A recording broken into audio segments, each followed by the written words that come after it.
अस्सलाम वालेकुम, मैं हूं अदील राजा और आप देख रहे हैं मेरा यूट्यूब चैनल। नाजरीन, अभी बात करूंगा इमरान खान को 10 साल की सज़ा सुनाने का फ़ैसला हो चुका है। अलकादिर ट्रस्ट केस में इमरान खान से 79 करीबन 80 सवालात पूछे गए। 30 सफ़ात पर मुश्तमिल उन्होंने जवाब जमा करवाया। उस जवाब की चीदा चीदा नकात क्या हैं, लेकिन नैब का ग्रैंड प्लान क्या है, लेफ्टिनेंट जनरल रिटायर्ड नज़ीर अहमद भट्ट साहब का प्लान क्या है, वो करना क्या चाह रहे हैं, जिनको सिर्फ एक ही इंसान मिला है पाकिस्तान में जब से वो अहदे पे तैनात किए गए हैं, सेलेक्ट किए गए हैं।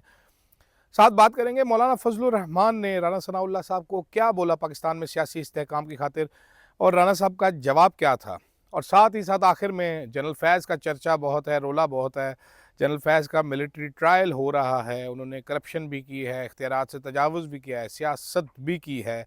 9 मई में भी 2 साल बाद इंकशाफ हुआ है कि वो शामिल थे। तो क्या जनरल फैज़ अकेला ही ये सब कुछ कर रहा था? क्या वो पाकिस्तान का सुपरमैन था, या इसमें कुछ और लोग भी इन्वॉल्व थे? जो पहले लोग पकड़े गए थे जनरल फैज़ के गैंग के, फ़ौज के अंदर से पकड़े गए थे, उनका क्या बना? एक ब्रिगेडियर साहब थे, कोई कर्नल साहब थे, उनका क्या बना? उस पर भी बात करेंगे। सबसे पहले नाज़रीन, ख़बर शहर इक़्तिदार में ये है कि इमरान खान को सज़ा सुनाने का फ़ैसला कर लिया गया है। सज़ा उनको सुनाई जानी है। चेयरमैन नैब साहब चाहते हैं कि उनको 10 साल की सज़ा सुनाई जाए, 10 साल के लिए उनको जेल में डाला जाए। और कुछ टाइमिंग जो बताई जा रही है, वो टाइमिंग है करीबन दिसंबर के एंड या जनवरी के पहले 2 हफ्तों में, ट्रंप के आने से पहले पहले सज़ा सुनाई जानी है। इमरान खान का नाज़रीन ये एक पलंदा जो है ये सवालात का इमरान खान साहब का है। The state versus Imran Ahmed Khan Niazi and other statement of accused Imran Ahmed Khan Niazi son of Ikramullah Khan Niazi blah blah blah blah. काफ़ी सारे इसमें सवालात है, लेकिन एक सवाल जो उन्होंने दिया ना, जवाब जिसका दिया है, 2 सफ़ात पर मुश्तमिल ये जवाब है।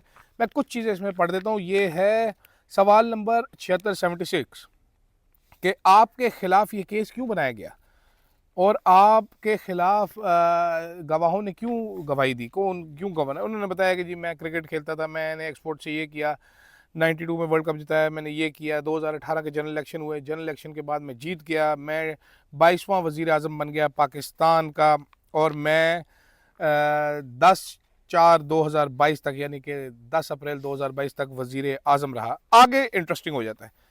उन्होंने कहा जी with the help of internal actors on external intervention, यानी कि अंदरूनी अनासर बैरूनी इंटरवेंशन, बैरूनी साजिश की वजह से एक vote of no confidence motion was moved against my government, which remained successful with the help of establishment and internal workers working on external powers agenda। यानी कि establishment की मदद से और अंदरूनी जो अनासर हैं बैरूनी एजेंडे पर जो काम कर रहे थे, उनकी वजह से वो कामयाब हो गया। ठीक है।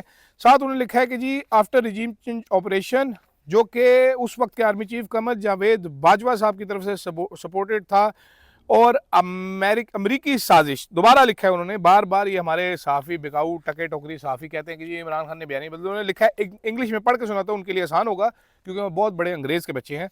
As a result of American conspiracy hatch by American diplomat Donald Lu, बार डोनाल्ड का नाम है इसमें, बाजवाज एलाइड जजेस ऑफ सुपीरियर कोर्ट्स, बाजवा के जज, पॉलिटिशियंस, सियासतदान, ब्यूरोक्रेट, सरकारी अफसरान, police official, district administration, law enforcement agencies started to snub the will of people of Pakistan to fulfill London plan of establishment. Being frightened from my popularity when I contested by-elections in provincial and national assembly after regime change operation and won by 2/3 majority. Imran Khan साहब कह रहे हैं भाईजान के regime change के बाद बाजवा साहब की जो वो इस्टेब्लिशमेंट, बाजवा बैक्ड इस्टेब्लिशमेंट, जो सियासतदान हैं, जो इस्टेब्लिशमेंट है, जो ब्यूरोक्रेसी है, जो पुलिस अफसरान है, डिस्ट्रिक्ट और जजेस, ख़ास तौर पे जजेस जो लोगों की आवाम की राय को दबाने में लग गए। मेरे इलेक्शन, ये नाजरीन मुझे अभी तक याद है, पंजाब का एक बाई इलेक्शन हुआ था जिसमें ज़्यादातर सीटें, 90% सीटें तहरीक इंसाफ जीत गई थी। उसके बाद एक नेशनल असम्बली की खाली सीटों पे इलेक्शन हुआ था, सारों पे इमरान खान सब खड़े हो गए, सारी जीत गए थे, छक्के छूट गए थे, इस्टेब्लिशमेंट के छक्के छूट गए थे, नून लीग के कि ये हमारे साथ हो क्या रहा है। कराची से, बाजोड़ से, लाहौर से, हर जगह से इमरान खान एक ही कैंडिडेट था, किसी जगह पे जलसा नहीं किया, किसी जगह पे खुद नहीं किया, और जीतता चला जा रहा था। तो ये वो बात करें। अच्छा, इमरान खान साहब ने बताया है उसके बाद भी कि मैंने एक पुरअमन मूवमेंट शुरू की रिजीम चेंज के खिलाफ, और and establishment with the help of my political rivals started lodging false cases against me. अपने केसेस का उन्होंने इल्ज़ाम डाला है कि इस्टेब्लिशमेंट ने मेरे सियासी मुखालिफिन की मदद से मेरे ऊपर केसेस किए, मेरी फैमिली के ऊपर किए, मेरे रिश्तेदारों पे किए, पार्टी वर्कर्स पे किए। और वो कह रहे हैं in short an era of fascism was launched in Pakistan by the so called diplomats, democrats, law enforcement agencies and against Pakistani nation. उसके बाद वो कहते हैं कि एक रिटायर्ड जनरल को आर्मी चीफ बना दिया गया आफ्टर बाजवा, जिसने एक 9 मई का फॉल्स फ्लैग ऑपरेशन किया। इमरान खान साहब 9 मई के ऑपरेशन को फॉल्स फ्लैग ऑपरेशन कह रहे हैं। उन्होंने कहा जी मेरी पार्टी को क्रश करने के लिए फॉल्स फ्लैग ऑपरेशन किया गया, जो कि by far the most popular party and the largest party है। उसके बाद उन्होंने बताया कि भाईजान हमारे बंदे फोर्स ज़बरदस्ती पार्टी छुड़वाई गई, एबडक्ट किए गए, टॉर्चर किया गया, ठीक है। और women workers were picked from their homes, women were jailed, senior and handicapped citizens were tortured, blah blah blah, ठीक है। उसके बाद उन्होंने कहा जी मेरी बीवी, जो लोग मेरे साथ खड़े रहे उन सबको 9 मई के जाली फॉल्स फ्लैग ऑपरेशन में बुक किया गया। मेरी बीवी, मेरी बहनें और बाकी फैमिली मेम्बर्स को जाली क्रिमिनल केसेस में किया गया। ट्रायल कोर्ट्स वर मैनेज्ड।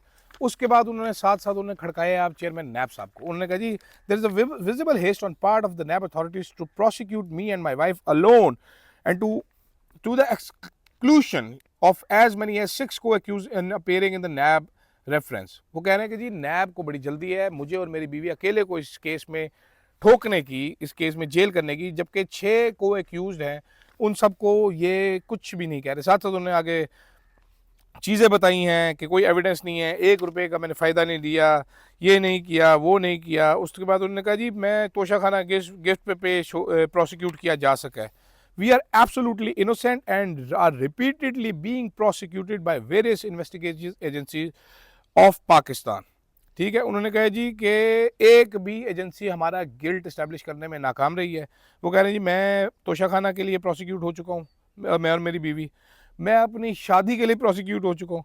9 मई के केसेस हैं, साइफर केस पे भी मैं प्रोसिक्यूट हो चुका हूँ, ठीक है। तो उसके बाद बच्चों को तालीम देने के लिए रसूल पाक सल्लल्लाहु अलैहि वसल्लम की ज़िंदगी बताने के बारे में, और इस सब के लिए मैं प्रोसिक्यूट किया जा रहा हूँ। उसने कहा जी no monetary benefit had been derived by me, my family, my relatives and near and dearest from this trust, ठीक है। उसके बाद उन्होंने कहा है भाईजान आखिरी सवाल जो था 79 के, आपको कुछ और कहना है। उन्होंने कहा जी मैं I been falsely roped in this case just to quench the political rivalry by my opponents being in league with chairman NAB. उन्होंने नज़ीर भट्ट को कहा है कि ये पॉलिटिकल इंजीनियरिंग कर रहा है, उनके सियासी मुखालिफिन नून लीग पीपल्स पार्टी को फ़ायदा देने के लिए ये कर रहा है, फेयर ट्रायल नहीं मिला।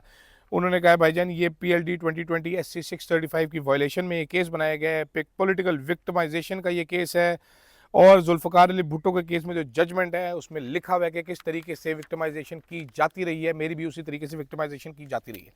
तो ये तो था नाज़रीन इमरान खान के जवाब की एक अहम चीज़ जो आपको जाननी चाहिए थी, आपको पता होना चाहिए। अब बात करते हैं आगे ज़रा।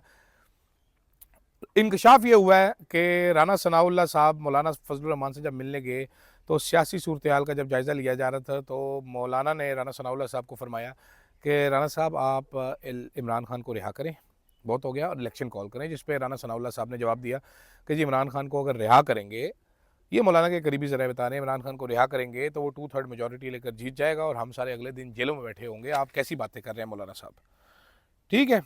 तो आप समझ रहे हैं ना बात।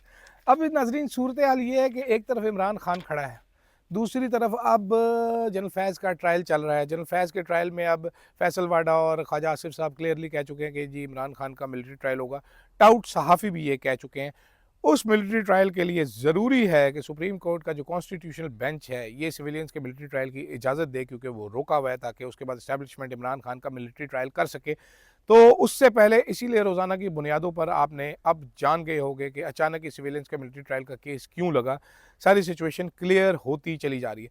जनरल फैज़ के ट्रायल की जहाँ तक बात है नाजरीन, ज़रूर होना चाहिए। उनके ऊपर चंद मैंने कल भी बात की थी, काफ़ी संगीन इल्ज़ामात लगाए गए, कुछ तो बहुत ही मज़ाक़खेज़ इल्ज़ामात हैं। मतलब जनरल फैज़ को एक सुपरमैन बता के दिखाया कि उसने ये भी किया, उसने ये भी किया, उसने ये भी किया, उसने ये भी किया। रिटायरमेंट के बाद सियासी सरगर्मियों में हिस्सा लेने पर जो केस चलाए जा रहे हैं, बेहतर होगा कि दौरान ड्यूटी जो सियासी सरगर्मियाँ उन्होंने की उस पर भी केस लगाया जाए, क्योंकि वो करते तो रहे हैं और आज भी की जा रही है। बाजवा साहब रिटायरमेंट से पहले बड़ा ऐलान करके गए थे कि जी फ़ौज का अब सियासत से कोई लेना देना नहीं होगा। इदारे ने फैसला कर लिया। बाजवा के रिटायरमेंट के बाद इस फैसले पर शायद अमल दरामद नहीं हुआ और दौरान ड्यूटी जनरल फैज़ और बाजवा जो काम करते रहे उसके लिए सिर्फ मिलिट्री ट्रायल नहीं चाहिए, आर्टिकल 6 का मुकदमा बनता है, क्योंकि ख्वाजा आसिफ साहब ये कन्फर्म कर चुके हैं कि बाजवे का सोरा जो है जनरल एजाज अमजद जो है रिटायर्ड, उसके घर पर जनरल फैज़ से मुलाकात हुई थी ख्वाजा आसिफ की और ख्वाजा आसिफ ने जनरल फैज़ ने ख्वाजा आसिफ को बाजवे के ब्याह पर ऑफ़र की थी कि आप पंजाब गवर्नमेंट अभी ले लें और साल बाद हम आपको नेशनल गवर्नमेंट भी दे देंगे। और हमने देखा ऐसा ही हुआ कि साल डेढ़ साल बाद इनको कौमी हुकूमत दी गई, मतलब नेशनल फेडरल गवर्नमेंट दी गई। तो बाजवा तो पहले से इस काम पे लगा हुआ था। इस पे आर्टिकल 6 बनता है कि नहीं बनता, ज़रूर बताइएगा कमेंट्स में। पाकिस्तान का कानून क्या कहता है वो बताइएगा। दूसरी तरफ मौलाना फजलुर रहमान साहब ये कंफर्म कर चुके हैं कि जो नो कॉन्फिडेंस मोशन है वो जनरल बाजवा के कहने पर हम सियासी जमातें लेके आए, इस्टेब्लिशमेंट ने सपोर्ट किया। यही चीज़ इमरान खान साहब अपने इस तवील बयान में लिख रहे हैं, बता रहे हैं कि जी ये it was general Bajwa. Interestingly नाजरीन, इससे पहले आज तक जब कभी ये होता रहा, जो मसला क्या है, जो सोशल मीडिया पे भी क्रैकडाउन हो रहा है, मेरे पे भी हो सकता है, आप पे भी हो सकता है, कमेंट करने पे भी हो सकता है, बंदे उठाए जा रहे हैं, वो इस वजह से है क्योंकि आज से पहले जब फ़ौज कहा करती थी कि ये नहीं हो रहा है, ऐसा कुछ भी नहीं, लोग मानते थे। आज कोई मान नहीं रहा। आज यकीन करने के लिए लोग तैयार नहीं हैं। अभी अफ़कार अलवी जो एक शायर हैं साउथ पंजाब के बक्कर के, उन्होंने भी एक एफिडेविट दिया है कि भाईजान मैं आइंदा ऐसी शायरी नहीं करूँगा, मुर्शद वाली नज़म तो और फ़ौजिया वाली नज़म बिल्कुल नहीं पढ़ूँगा। अनवर अनवर मकसूद साहब, उन्होंने भी माज़रत की है, ठीक है। और इस तरह की बहुत सारी चीज़ें हो रही है। मलकू का आपने देख लिया था, मलकू ने कहा था नकदा कोका गाना में कैदी नंबर 804 वाला वर्स निकालो। ये चीज़ें क्या लोगों की सोच बदल सक रही हैं? क्या ज़बानें बंद कराने से सोच तब्दील हो रही है? आप भी सोचिएगा, मैं भी सोचूंगा और जो फैसला साज है उनको ज़रूर सोचना चाहिए कि किस जानिब पाकिस्तान को धकेला जा रहा है। इमरान खान का तोड़ कोई नज़र नहीं आ रहा फ़िलहाल। ये मिलिट्री ट्रायल की धौंस, ये धमकी, ये टाउट्स का चीखना चिंघाड़ना, बूटों वाली सरकार का हर चैनल पे जा जा के बीपर देना does not make a difference on public opinion in my view as of now. I may be wrong, मैं गलत हो सकता हूँ, अक्सर और बेशतर हम गलत ही होते हैं ज़्यादातर, लेकिन इस वक्त सूरत हाल कुछ ऐसी ही नज़र आ रही है। अब देखते हैं आगे जाके क्या बनता है इस ट्रायल में फैज़ के। इमरान खान साहब को तो मैंने आपको बता दिया 10 साल की सज़ा। नया चेयरमैन नैब साहब को मैंने उस दिन एक वीडियो की थी, मुझे याद आया वीलॉग ख़त्म करने से पहले। मैंने कहा था ये रिटायर्ड सरकारी अफसरान जो हैं जगह नहीं छोड़ते, किसी न किसी जगह पे फिट हो जाते हैं, नौजवानों को नौकरी नहीं मिलती। तो एक साहब ने मुझे बाद में फ़ोन पे कहा, उन्होंने कहा जी ये हर काम कर सकते हैं हमारे जो रिटायर्ड अफसरान हैं, ये सिर्फ माँ नहीं बन सकते। अगर ये माँ बन सकते होते तो ज़रूर माँ भी बन जाते। इतना इनको चिपके रहने का शौक़ है, किसी न किसी तरीके से रेलेवेंट रहने का शौक़ है। फ़िलहाल के लिए इतना ही नाज़रीन। कमेंट फीडबैक ज़रूर दीजिएगा। अल्लाह हाफ़िज़।